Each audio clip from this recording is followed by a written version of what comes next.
We are back with another live show. YouTube was down temporarily. It's now back up. Wesley assures me everything is fine. And I am so stoked that it is because we are just so excited to have our two guests on tonight. They won the inaugural Rim to River 100, West Virginia's first 100-mile. Because it was the inaugural race, obviously they are now both the course record holders of the Rim to River 100. Ooh.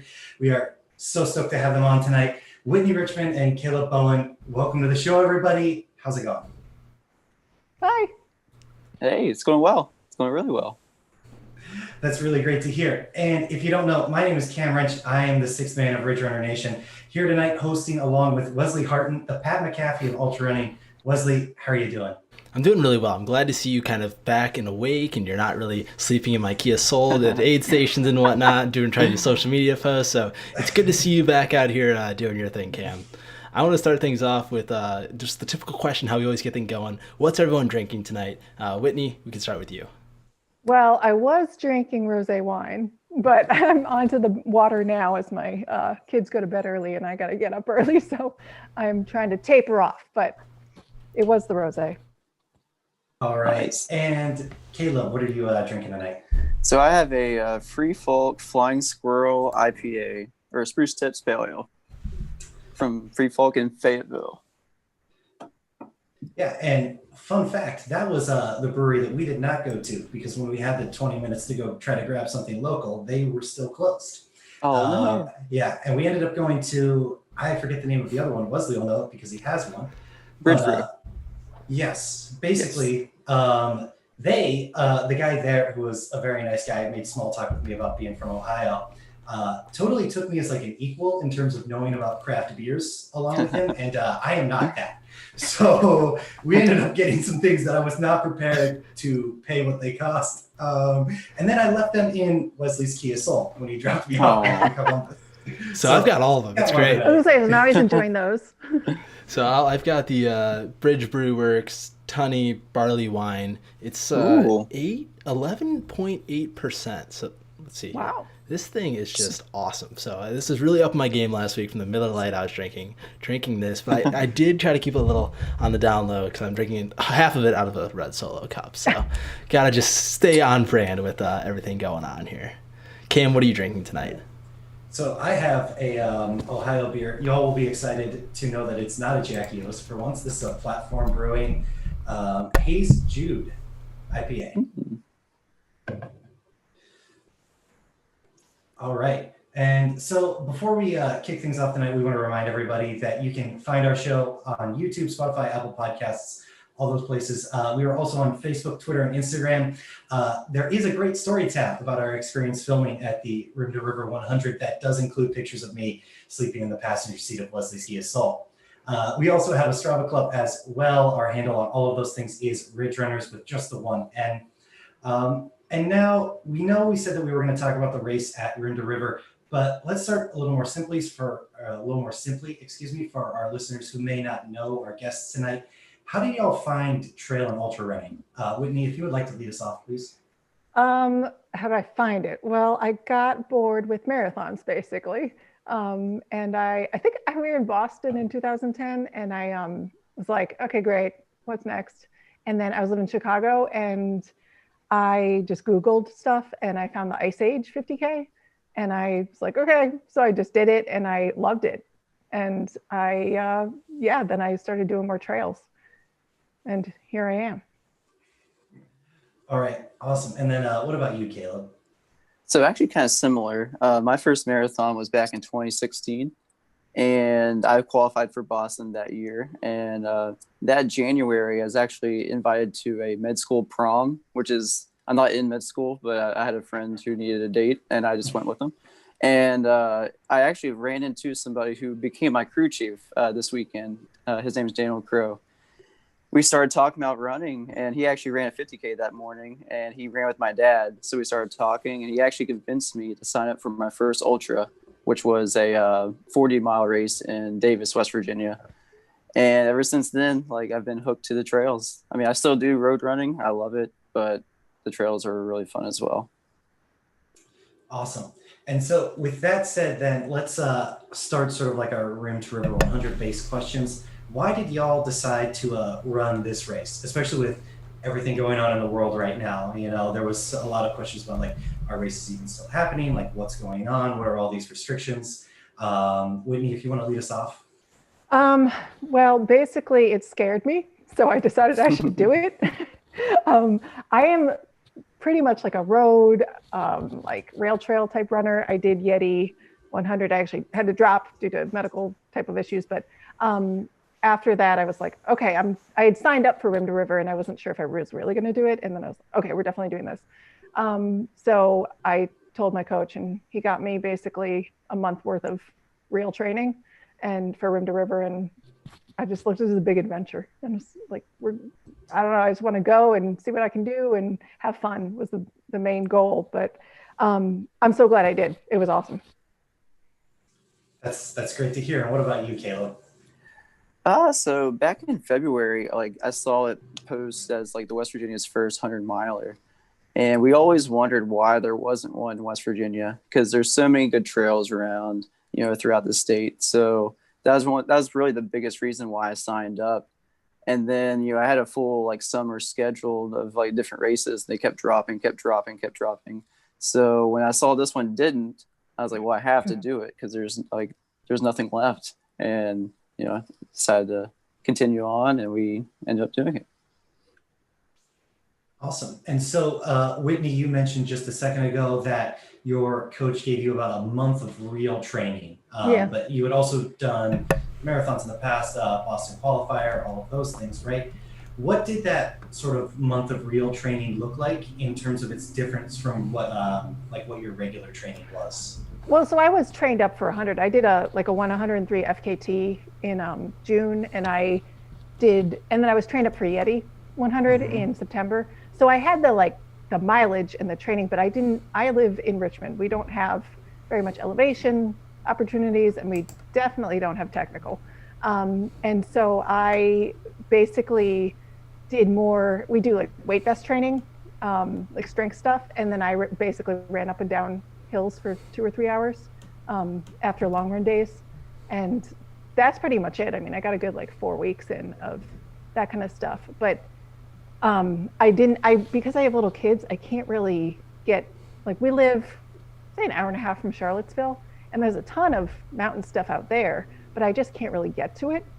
So I basically just I think I did one actual real trail run of 20 miles or something. And other than that, I don't know, crossed my fingers. And it mostly worked out. Not the 8 or 9 times I fell, it didn't work out, but other than that, it did. Yeah, and I mean, only falling 8 or 9 times, right? I've never run 100, but it seems like I fall probably once I trail run, just in general, So I don't think that's that bad of a ratio. I actually fell on the road too. Oh. I'm that bad. I was running right before mile 80, right before you do that big long downhill on the road. And I'm yes, front of the road, I won't fall. And I literally stepped onto the road and tripped and fell and did a full shoulder roll situation. Yeah, okay. I think I cursed a few times maybe. Yeah. So I look like I haven't gotten a fight. I got home and my husband's like, oh my God, what happened to you? I'm all bruised and scraped, but nothing's broken. So that's good. Yeah, it's always great news when you can finish a race, even if you look like that, but nothing's broken. Yeah, right. Yeah. And then so what about you, Caleb?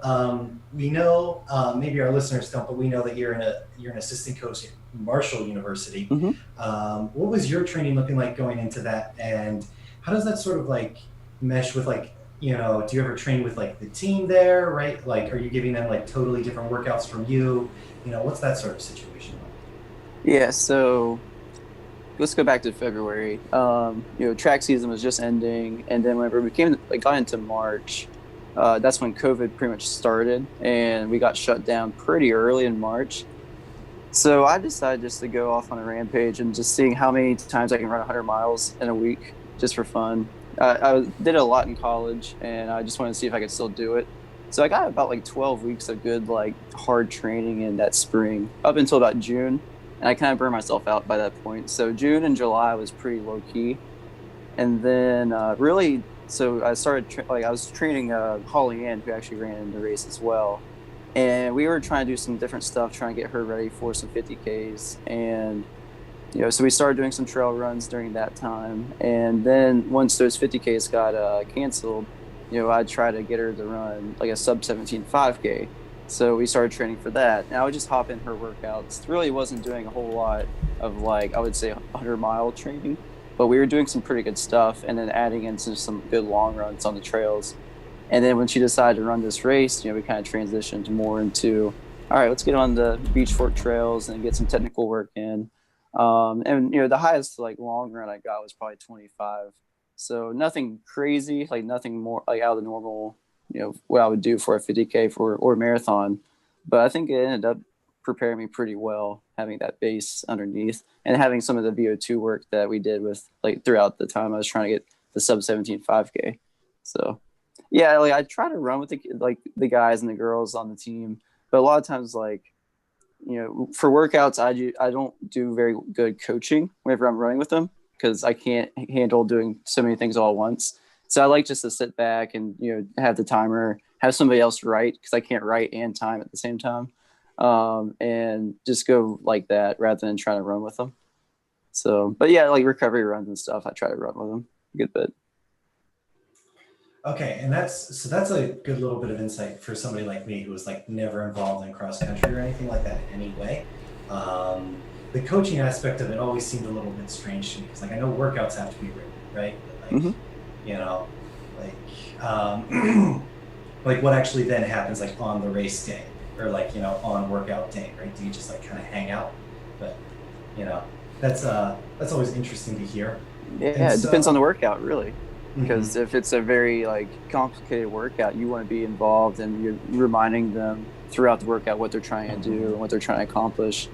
So I try to rate pace ranges for each kid on the team, and sometimes you figure out that they can't hit that pace range, so you have to do some quick math and tell them, all right, let's just refocus, let's try to get your breath and then try to shoot for a different goal, or or if it could be the opposite, if they're crushing a workout, sometimes letting them, either you have to decide whether you can hold them back or let them rip, and it just depends what time of the year, what time of the season you're trying to, or what you're trying to get accomplished with the workout. So it's fun. It's like a puzzle with each workout, trying to see if everything works.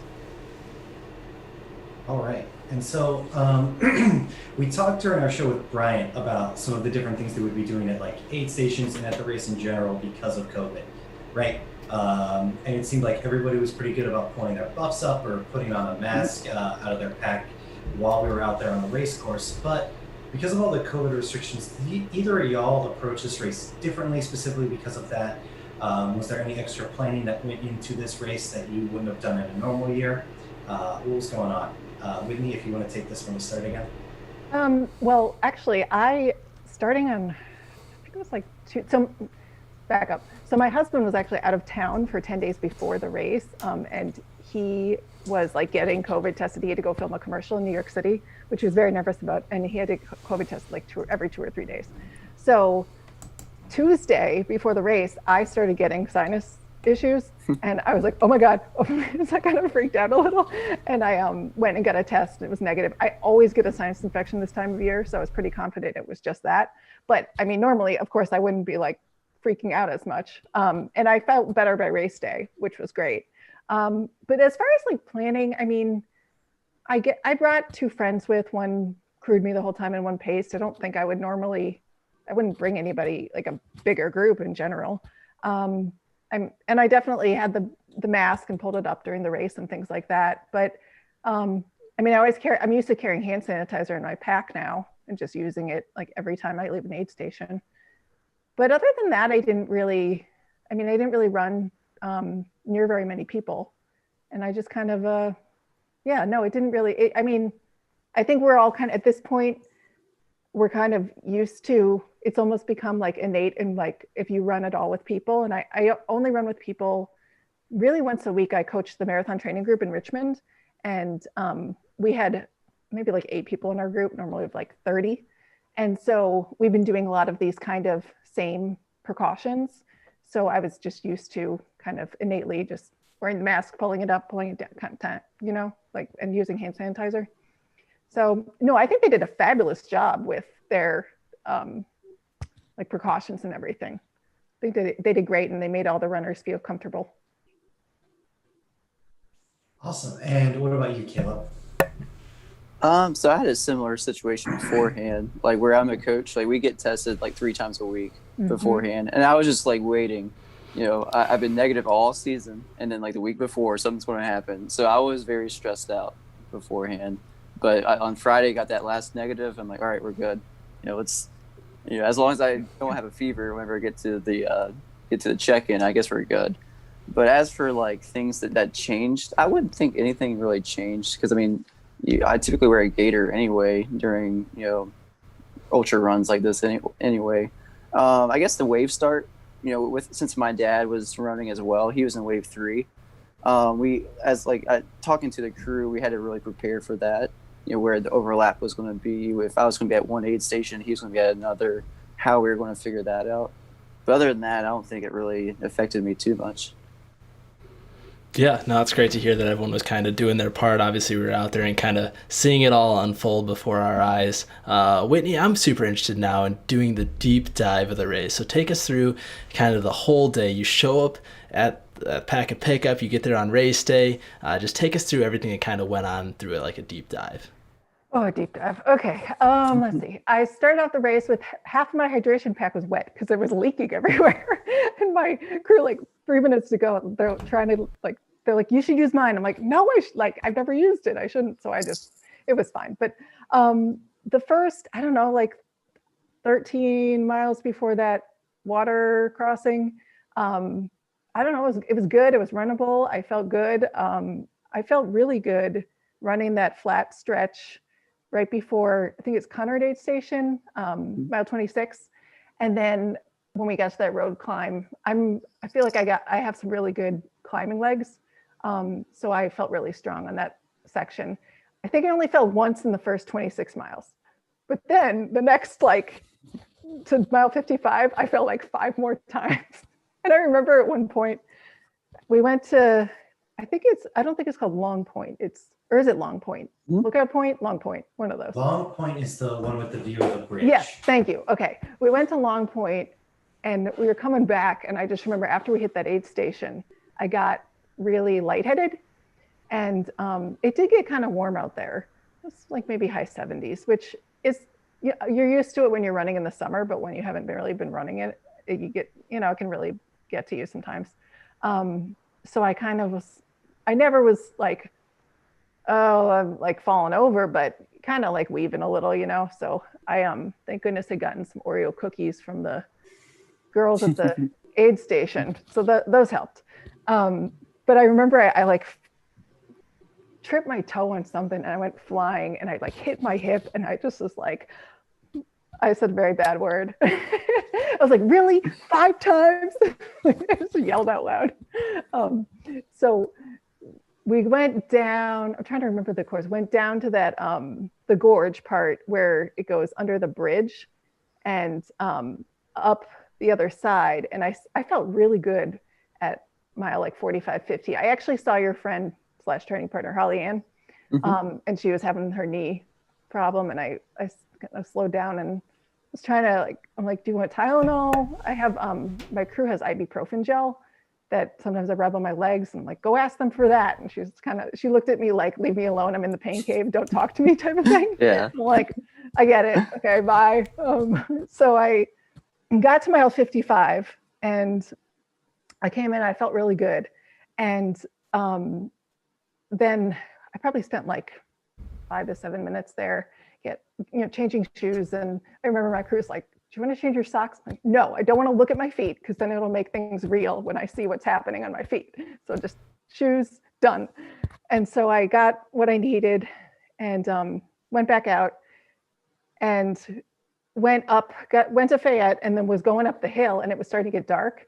And I'm hiking / power walking up that climb, and I'm going and going. And I'm like, where's the turn?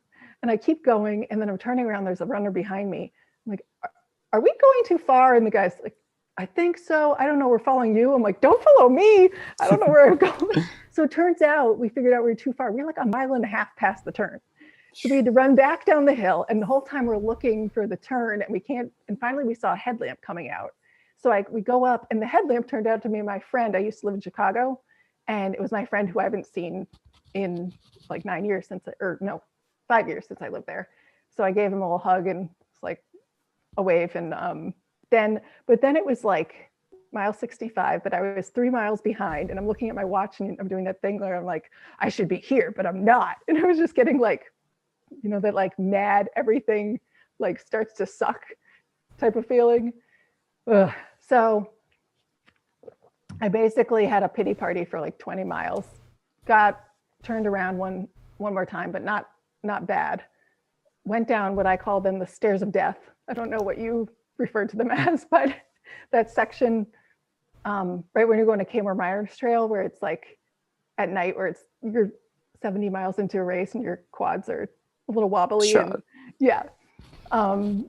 And that was when I was heading to that road section where I tripped on my face and fell on my face. And I remember I had put a Reese's cup in my pack and I tripped, went flying, and I stood up and started running again. And then like a mile later, I was like, yes, Reese's cup. And I went to feel it and it wasn't there. And I was like, no, I was so mad.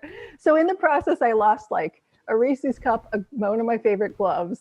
I lost my mask somehow. I don't know how. I don't know. I lost so many things. I was like, I felt bad because like somebody's going to be like, who's littering all over the trail?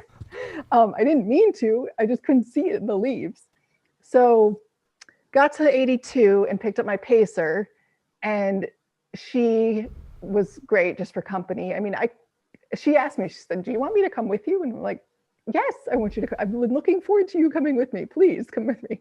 So she came with me and we were just chatting. I got a little dizzy and lightheaded a few times and had to like eat some candy and whatever. Hit Ace Beach, awesome aid station. The guys there were hilarious. They had fires going and pizza, and that was great. So I was like, yeah, just go up the climb and then just a little bit more until you're the finish. Okay, great. So I thought we didn't have to go across that water crossing again.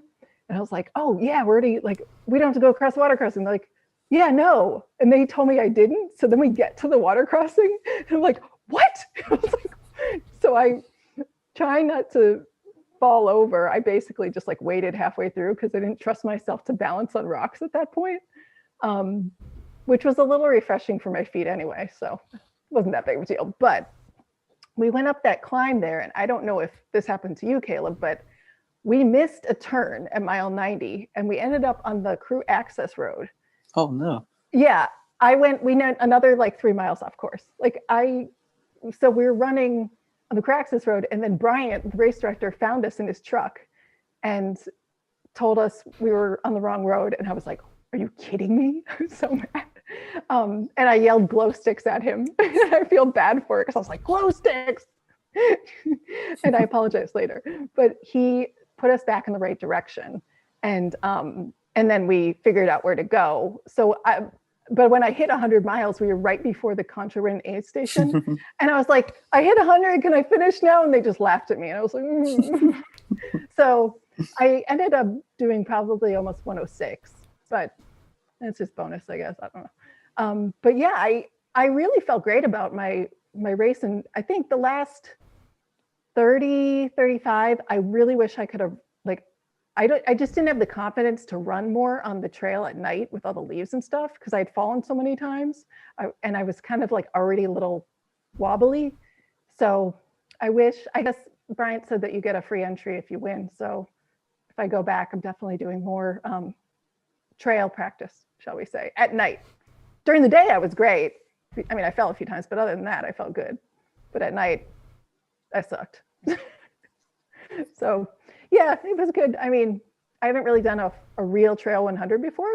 I've done like 8 or 9 100s, but not like something like really on trails and elevation and stuff. So I felt pretty good about it, except for getting lost and falling. But it comes with the territory, I guess, right? A little bit. And so, just to sort of like maybe reframe, right? You say you got lost. I think you got free miles. Yeah. You know?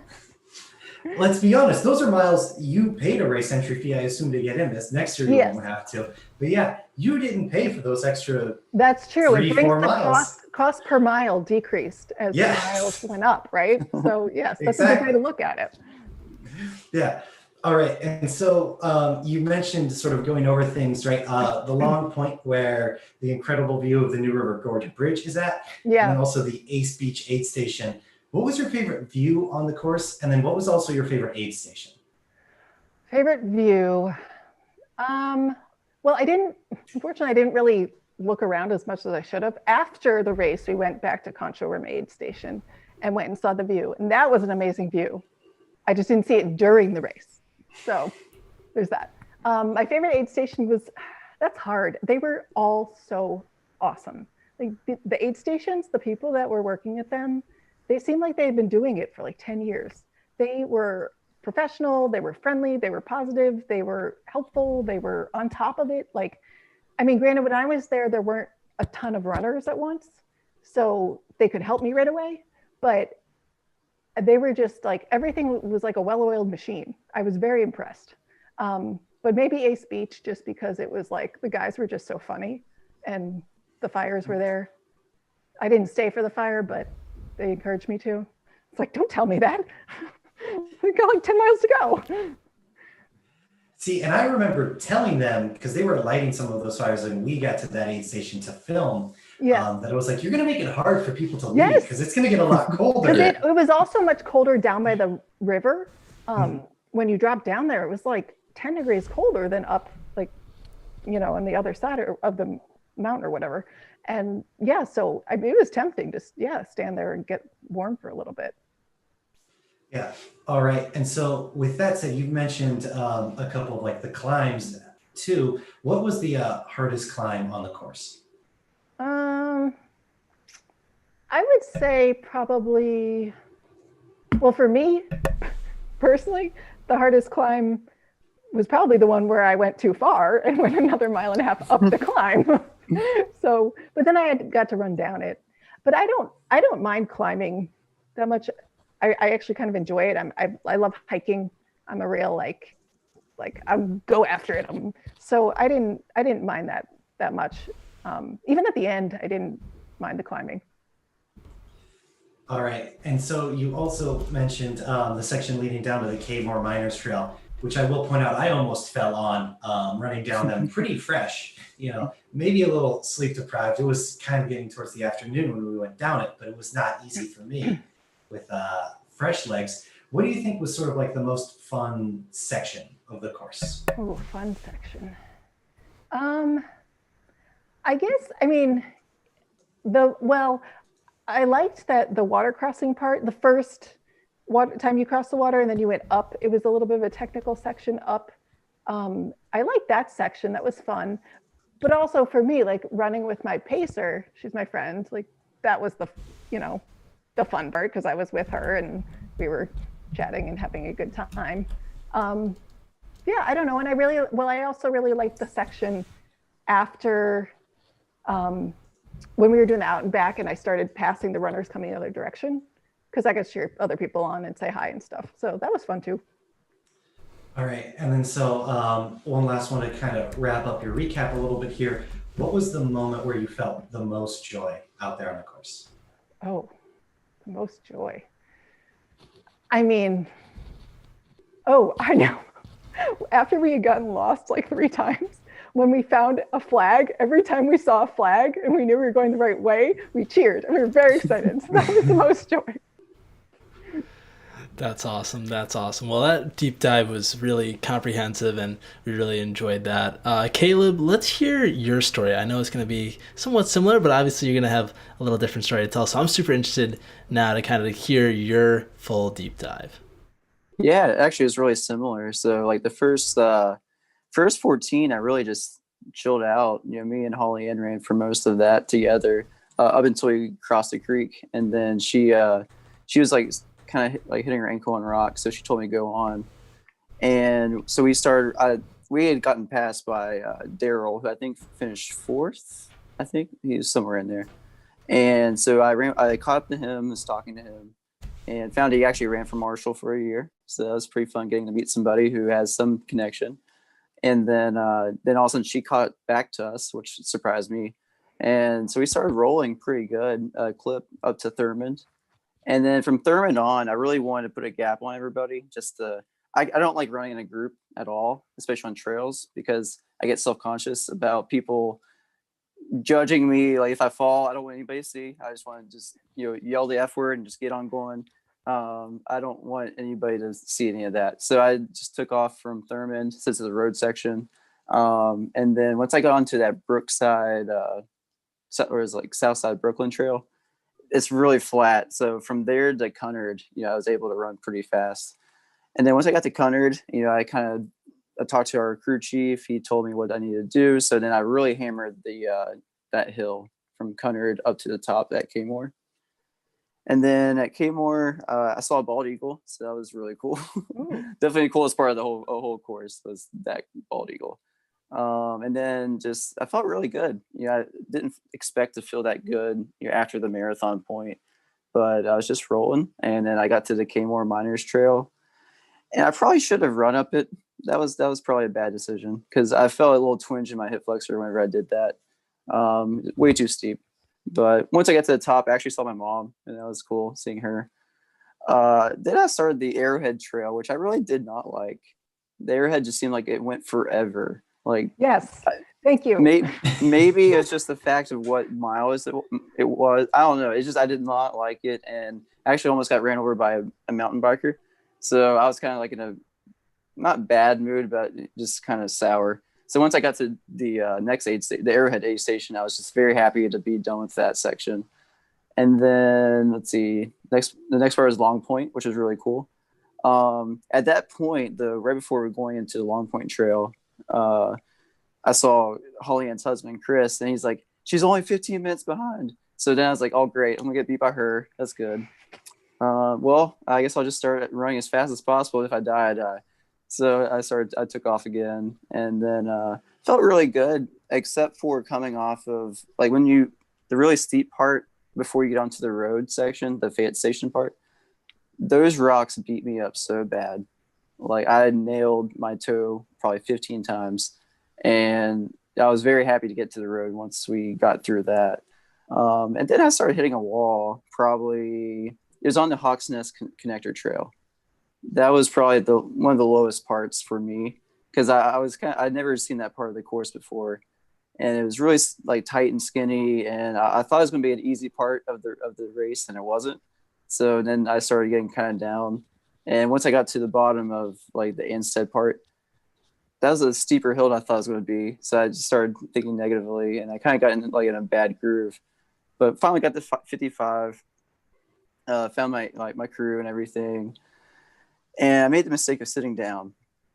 I should not have sat down because I really did not want to get back up. And I started questioning if I could even like finish because I felt really rough. But good thing I had a pacer there. Well, he was my former runner who he's a 2-time all-conference guy.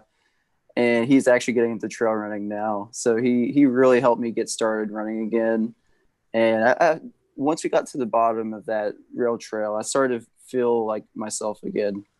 And we just kept running, and he convinced me not to walk. And then once we got to Fayette Station again, like that downhill beat me up pretty bad.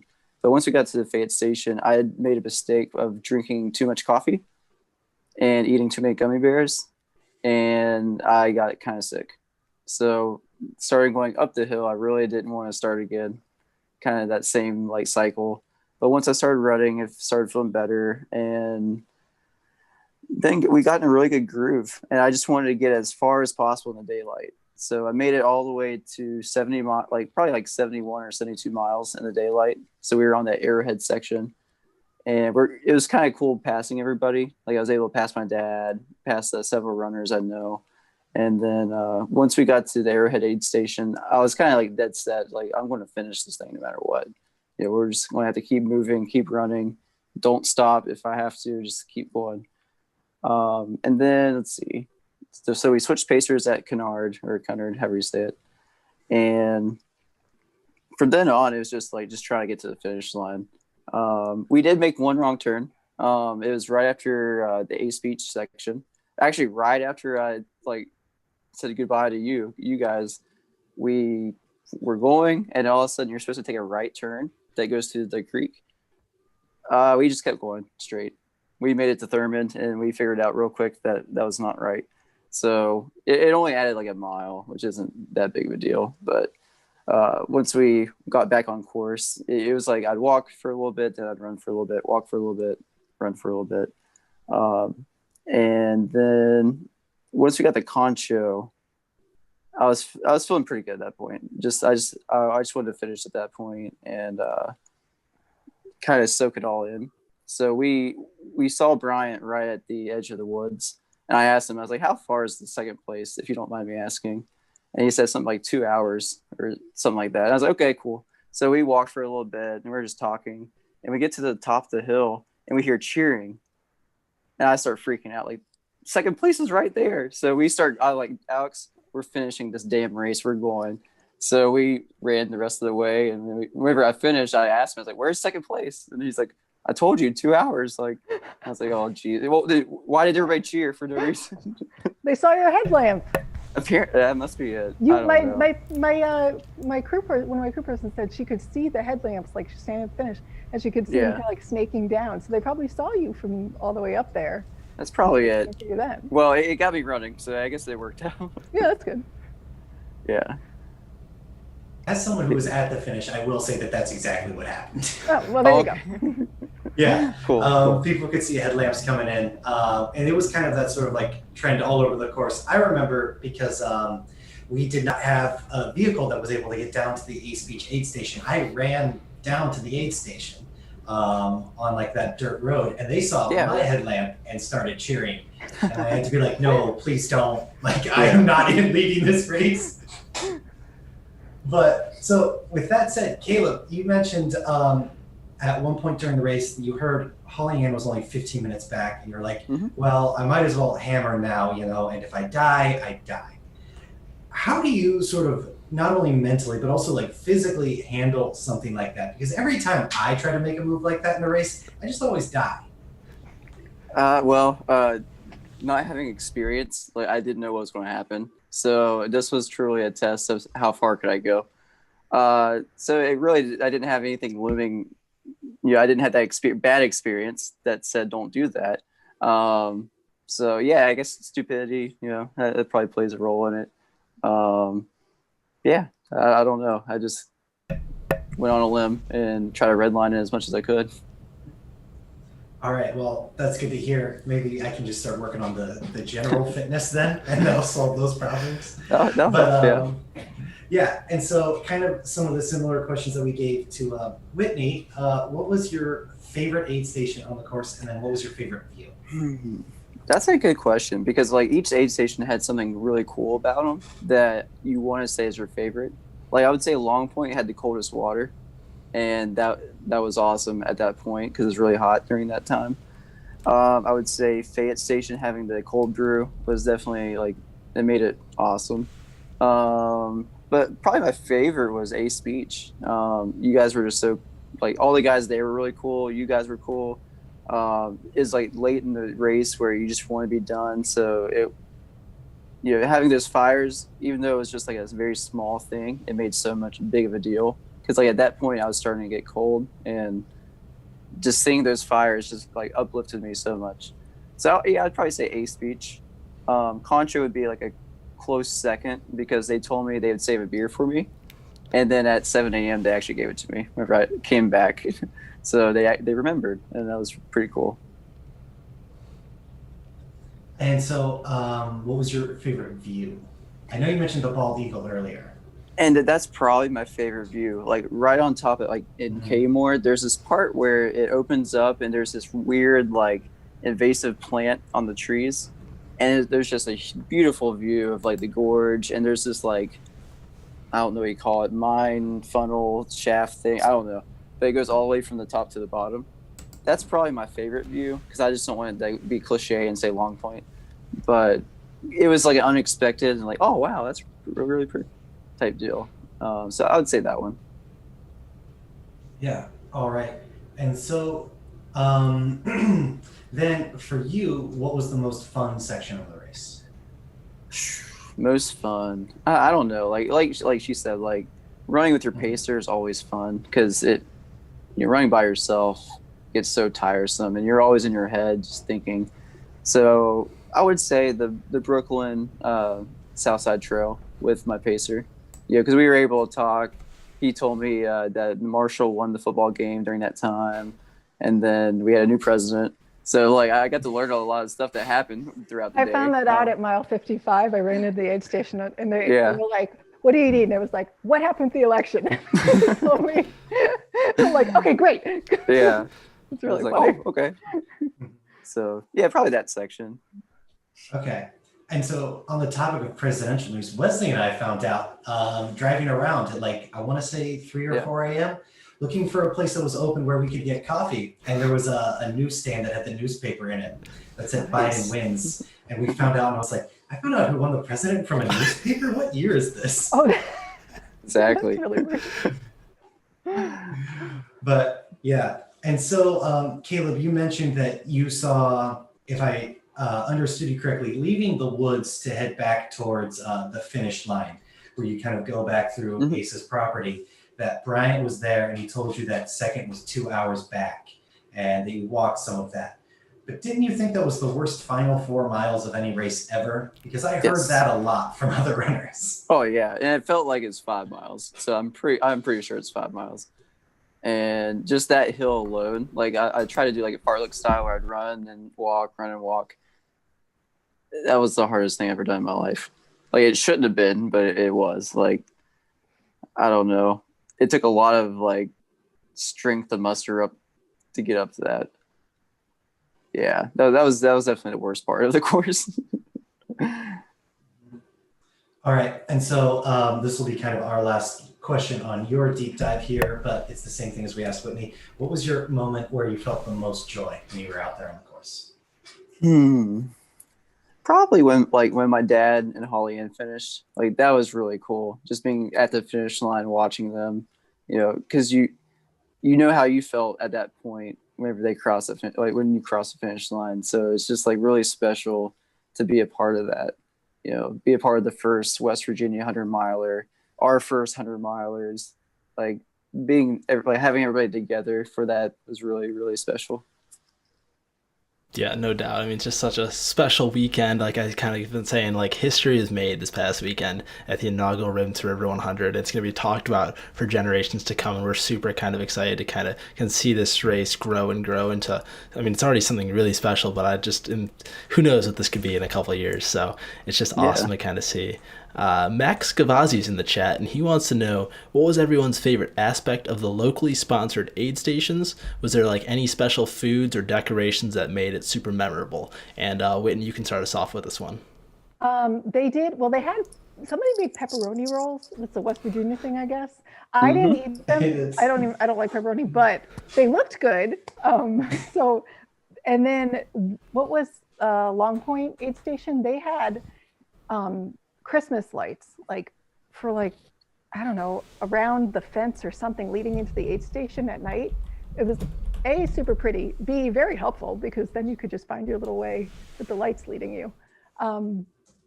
Yeah, I don't remember any other specific foods. I mean, they all had the usual mashed potatoes and ramen and stuff like that. Yeah, I can't think of anything else. Yeah, I mean, one person who did eat a ton of pizza rolls at the aid station was our good host over here, Cam. He ate a couple of those, I think. So yeah, I had a few. they were offered to me. I got told if they were just like sauce and cheese, I probably would have done it. But the pepperoni, just like I was like, no. Yeah, definitely. And so that was at Fayette Station, and I ran part of the way up that hill to run some runners in after a few of those, and that was not an ideal choice, honestly. No, not at all. We're glad you put in the work out there, Cam. Caleb, what about you? Kind of answering that same question. So I did not venture out to try the pepperoni rolls. I did not think that'd be a good idea. But the Cold Brew at Fayette Station was a locally owned coffee shop in Fayetteville. I forgot what they're called at the moment, but I had stopped by a couple weeks ago and he told me he was working at aid station. So it was really cool seeing him again. But yeah, they're all pretty normal. I think the coolest part was probably the fires at Ace Beach. And then like the Concho aid station, just having that overlook kind of made that one pretty special as well. But yeah, I mean, they were all pretty normal, but each had their like own little like local flavor to it. Yeah, no, that's awesome. Josh Keck is in the chat, and he actually said that he had a pepperoni roll. Bad decision. And he said he had no saliva. It was stuck in his mouth like cement. So that was we made a good decision, and he made a bad decision. Yes. Nathan also let us know that it's Rangefinder Coffee. Rangefinder Coffee That's was it. the That's one it. at Yep. super awesome coffee for everyone out there. So, Cam, I think you had another question. Yeah, but I do want to lead off by saying, Josh, I affirm your decision to eat those pepperoni rolls. If I was racing this weekend, I for sure would have, whether it is to the benefit or the detriment of my race. I plan on having quite a few next year when they put this race on and I'm back there to run it. I remember being told at Fayette Station, I forget the woman's name, sadly, but she made like all the pepperoni rolls. Mm-hmm. And the number that was quoted to me was 24 dozen, which seems almost obscene. I wonder if they were all eaten. Yeah. Well, you ate half of them. I know roughly. But yeah. And so with that said, Caleb, you mentioned going back out onto the course, and we remembered hearing, because we went back out to Kennard after you came into the finish there, and we left John at the finish line to film more finishers. We remember hearing that you were out on the course almost immediately afterwards, or at the very least in my like sort of sleep deprived brain, it felt like it was immediate. When did you go back out on the course, and what sort of influenced that decision to go back out right after finishing? So it was probably about 20 minutes, 20, 30 minutes after I finished. So Holly Ann's husband, Chris, told us that like she gave him a time that she was coming in at Cunard Station. So we checked our watches and we had like 40 minutes to go. So we just packed up and, went down there. And I really wanted to stay for my dad as well, but he ended up not getting to aid station until 5 a.m. in the morning. So I was there probably until 3:15, 3:30ish after I finished around, I don't know, midnight, 12:30, something like that. But yeah, I just really wanted to support Holly Ann and my dad if I could. So, we were there and we were at Concho whenever they came through to cheer them on to get them to the finish. Daniel Green is in the chat, and he informed us that Caleb went straight to the Coors Light after finishing the race. That's not true. So I mean, I did take it home though. But yeah, so I want to kind of like dive a little deeper into that. Obviously, having your dad and Holly Ann out there running the race was probably super special. Talk about like what the impact went into kind of planning everyone's arrival at different aid stations, just kind of like how big that moment and how like special it was to kind of have everyone there at that race. Well, it's really cool because like so she's originally from Alabama. So her parents came up, my parents, my mom came up as well. And then we just got an Airbnb that fit 12 people. So we were able to fit all of our crew and pacers in there. And it was like a big family moment on Friday night. Like we had a big dinner where I cooked baked potatoes and Holly Ann cooked the rice and I cooked chicken, and like, which is pretty much the most bland meal you can have, which is supposed to be good. And we were all planning out what we were supposed to be doing and what the crew was supposed to be doing. And it was just, I don't know, just having everybody all together makes it really, really special to be. I don't know about the other two, but like being able to finish my first 100-mile race with them was the coolest thing ever. And like, I'll tell you this though, I coach Holly Ann. I say training partner, coach, best friend. We're all three. She did not tell me what her goal was. And I knew it was because that she wanted to race and we were competitors at that point. So I knew like, if I ever let up, she was going to be right behind me. They were trying to pass me. So I knew like whenever I finished the race, I was like, all right, well now I'm coach Caleb now. I'm best friend Caleb, not competitor Caleb. So I went back on the course, try to cheer her on. And I know she had a really bad knee injury that really hurt, and she had to power hike for like 48 miles of the last 48 miles of race. And then my dad he was dealing with some issues where he could not see for most of the latter part of the race. So being able to see them overcome those obstacles to still finish was really cool.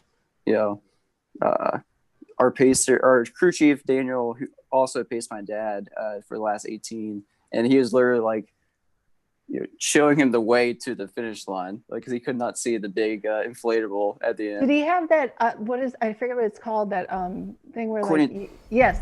Yeah, well, according to Walter, yes, it's just from lack of electrolytes and from sweating so much. Oh, geez. Yeah, he gained it pretty quickly. Like, we got back home and he was able to see within a couple hours. Did he know when that happened? Like, when it was happening, did he know that's what was happening to him? Actually, yeah, because we talked about it the night before, just jokingly, like talking about what stuff happens during ultra races, and we didn't think it actually happened, but it did. Well, that's good that he wasn't just like, oh, that's it, my race is over. Yeah, it's pretty awesome that he persevered. Yeah. Mm-hmm. And so on that topic, that actually happened to me once as a pacer. Really? Which is a very strange thing to have happen to you as a pacer, because I didn't feel as though I could complain about it. But so with that said, Whitney, take us through sort of the impact. You mentioned you only had one pacer and one crew member.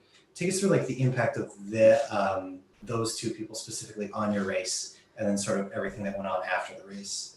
Well, I was going to come by myself, and they just offered to come with me. I know them through the marathon training program that I do, and they're just like, we'll come. I'm like, okay, great, because my husband couldn't. He was going to come, but then he had to go to this work thing, so he couldn't come. And we just hopped in the car and came out, and they were amazing. I mean, I'm not a very, I'm pretty self-sufficient runner. I have very minimal amount of stuff.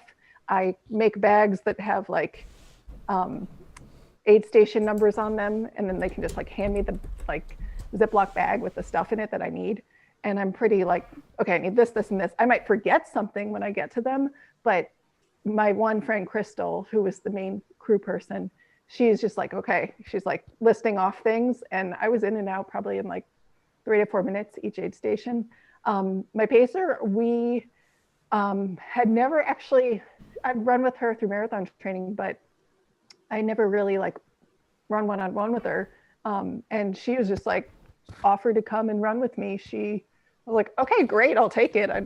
And so I apologized to her because I thought I would be running more of the last 20. I usually am running more of the last 20, and I was just not, so I kept apologizing to her. I'm sorry. She's like, shut up. She kept my mind kind of just focused on getting to the next spot.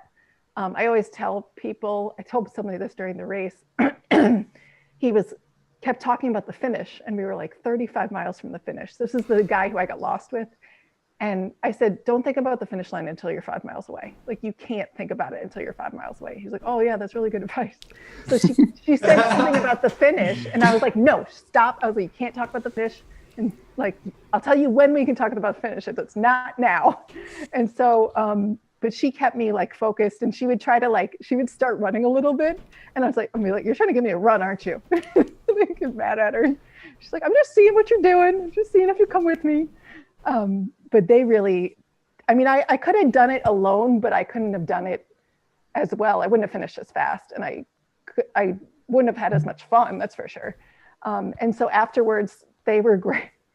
They were great. They just took everything off of me, and my husband he's like, hey, okay. And he's very helpful. He's a great crew person, but they do this themselves, and they do it a lot. So they kind of were this little pit crew, and they just were cars warmed up, blah, blah, blah, blah. And I was at the point when I finished, I was ready to actually I was starting to get my head was fuzzy, and I could have probably passed out and fallen over. They're like, we need to put you in the car. And they literally just took me and stuck me in the car, turned the heat seater on, just got me back to the hotel, because I was not in really good shape to just be standing around chatting. But yeah, they were fantastic. I I would pay them to come and help me again. I know they would never let me pay them, but I did offer to pay for. I was like, you guys need to pick a race and I'll pay for it. So I'm like yeah, you should do this again for me. But actually, one of the girl who paced me is doing she's going to do her own 100-miler in my neighborhood. She's going to do like 10-mile loops in my neighborhood in 2 weeks. So I'm super excited about that because now I can help her, run with her, and maybe set up a table or something and be a little crew situation. So I'm excited about helping her and repaying the favor. Will there be pepperoni rolls at your aid station? Well, I don't really bake or cook, so a microwave. That's awesome. No, it's great to have such a like impactful crew members and pacers out there that kind of just make everything so much easier, and they know what they're doing and they can kind of help you out. It really does make a huge impact on your overall experience out there. So yes, it was awesome to kind of hear you say that you had that out there on the course. Yeah, and a person who doesn't mind if I just like stop and pee every 5 minutes. Yeah, because I did that so much. That definitely happens. We're at the point of the show, as I can't believe it's already this time, but we're into the quick questions section of the show. So I'm just going to start off the first one here. If ultra running had walk-up songs like baseball, what would yours be? And while I say this, like, this is going to go on our Spotify playlist. So your answer is going to be on the Tunes of the Nation. It's currently in the description of the YouTube video. You can find it in our Instagram link in there. So whatever song you pick is on our Spotify playlist. Whitney, I'll let you go first. Some people may hate me. Some people may love me. If you're my age, you might love me. New Kids on the Block, The Right Stuff. Oh, I love it. That is a great... I don't know if, Caleb, you might be too young for that. I don't know. No, I know that one. Oh, okay. I mean, it just makes me happy. That is a great addition to the playlist. It just reminds me of being 10 years old, really. And that's awesome. Caleb, what about you? So can we get more than one, or does it have to be just one? That's a great question. That's really hard because I have like 3. 3? I feel like 3 is too many. Yeah. Let's say you can have 2. Okay, 2. Let's see. Going to the Country by Camp, since you guys are Ohio grads, right? They're from Ohio University. Yes, that is an awesome choice. And then let's see, Feet Don't Fail Me Now by Need to Breathe. Another solid choice. Yeah, it's like a running song. So. Well, we're gonna make sure to add those to the playlist. Cam's got some homework to do tonight before we wrap things up, so Cam will get on that for us. Another quick question here: what's one thing you guys cannot leave an aid station without? And Whitney, I'll toss it to you. Any sort of body glide stuff, I guess, or Coke. The drinkable kind. Yeah. I immediately went to the drinkable kind. I did too, but then I thought I should clarify. It's a little suspicious. Yeah. You've had 37 shows. The only one that's ever clarified. No, that's awesome. Caleb? Probably broth. That was like my big thing this time, especially when it got cold. That's such a big thing to have at races. Like anything that's warm, and that's always my go-to.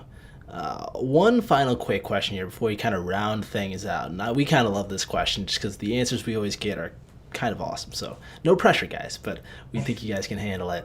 If you could run with one person in the history of the world, even if they weren't a runner and they'd be able to keep pace with you, who would it be and why? Whitney, you can start us off. Well, my kids, but like in 20 years when they're older, because they're 6 and 2, so they're slow right now. And they also just yell mommy, mommy over them. But in 20 years, I want to run with them when they're like adults. That's great. What about you, Caleb? My dad, which I get to run with my dad, so it's not like it's a cliche one, but he's definitely one I look up to, and he got me running, so I owe it to him. 2 very heartfelt answers. Kind of like, I don't know how we always get these answers, but they always just are awesome and super wholehearted, so we appreciate that from you guys. We're about to round things out, but before we do that, for our listeners that want to follow you on social media, maybe Strava or anything else like that, where can they find you guys? And we'll start with Whitney. I think my Instagram is Whitney D. Richman. I don't use it that much, but I'm starting to do it more. I'm getting better. And then Strava is my name, Whitney Richman. Awesome. Caleb? So I'm trying to remember what mine is. I think it's like Coach Bowen something, like 14 or something. But yeah, Strava is just Caleb Bowen. And Facebook is Caleb Bowen. And Twitter, I think, is Coach Bowen, I think. Or You're on all of maybe them. like, yeah, I'm on all of them. TikTok and everything. TikTok. Oh, see, okay, we've been trying to get in the TikTok thing. We're trying to determine if we can convince Cam to start a Ridge Runners TikTok. We just haven't, should. We just haven't been able to pull the trigger on it. Cam, we got to get your first video. I cannot commit to the dance moves. I really can't, Wesley. I'm not like you. Well, yeah, I used to have my Dance Move of the Week segment for the rundown, but no, I'm tossing the challenge. Perfect. I'm tossing the challenge to you, Cam. We'll get there. All right, we're going to have to see where that goes. We'll get there. We'll get there. As always, we'll put those links in the description for everyone so they can follow you guys and all of that. Thank you guys so much for tuning in to another Ridge Runners Live. My name is Wesley Harton. The other host was Cam Wrench. Our guests were the course record holders, the inaugural Rim to River 100 champions, Whitney Richman and Caleb Bowen. While we are saying goodnight for now, we do have a special video to close out the show with, and we hope you enjoy it.